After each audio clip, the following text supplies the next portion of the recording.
Rupanya, alasan netizen membenarkan tindakan menghabisi orang yang selingkuh mostly karena 3 hal. Pertama, karena alasan harga diri. Pada dasarnya, orang yang setia adalah orang yang memiliki harga diri karena nggak gampang membiarkan orang lain masuk dalam kehidupannya. Tapi kenapa dia menghabisi pasangannya sendiri dengan alasan harga diri? Karena baginya, di antara harga dirinya itu adalah kepemilikan. Dia merasa pasangannya itu adalah miliknya. Tapi kenapa ada orang yang punya harga diri tapi tidak sampai menghabisi? Karena dia sadar bahwasanya pasangan itu bukan miliknya, tapi milik Tuhan yang dititipkan padanya melalui hubungan atas dasar komitmen. Karena merasa itu titipan dari Tuhan, dia tahu sewaktu-waktu bisa diambil lagi darinya, baik itu pisah hidup atau pisah mati. Dan dia juga sadar setiap orang itu, termasuk pasangannya, ada pilihan mau setia apa enggak. Dan perbuatan buruk seseorang tak akan mampu untuk melukai harga diri orang lain, hanya bisa untuk merendahkan dirinya sendiri. Yang kedua nih, salah paham dalam hukum agama. Rajam dalam hukum Islam itu dilakukan oleh pemerintah, bukan perseorangan. Dan ada syarat-syarat yang harus dipenuhi, seperti rukun dalam sholat. Kalau nggak cukup syaratnya, itu nggak bisa dilakukan, apalagi dilakukan secara perorangan, itu sama aja melakukan pembunuhan.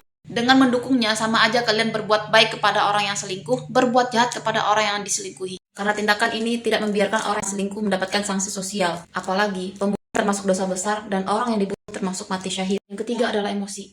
Siapa sih yang nggak emosi? Tapi untuk menghabisi seseorang, apalagi ini orang yang kita sayang, butuh energi yang lebih. Karena ini sangat bertentangan dengan hati nurani, maka tidak semua orang melakukannya. Dari mana dia dapat energi itu? Dari mindset. Mindset lah yang membuat dia merasa perbuatannya itu benar dan menekan hati nuraninya. Mindset ini bisa berasal dari diri sendiri, bisa juga dari pengaruh orang lain. Apalagi zamannya medsos, opini netizen sangat mempengaruhi pikiran seseorang. Kalau ternyata hal ini terjadi lagi karena melihat dukungan netizen, apakah kalian tidak merasa menyesal?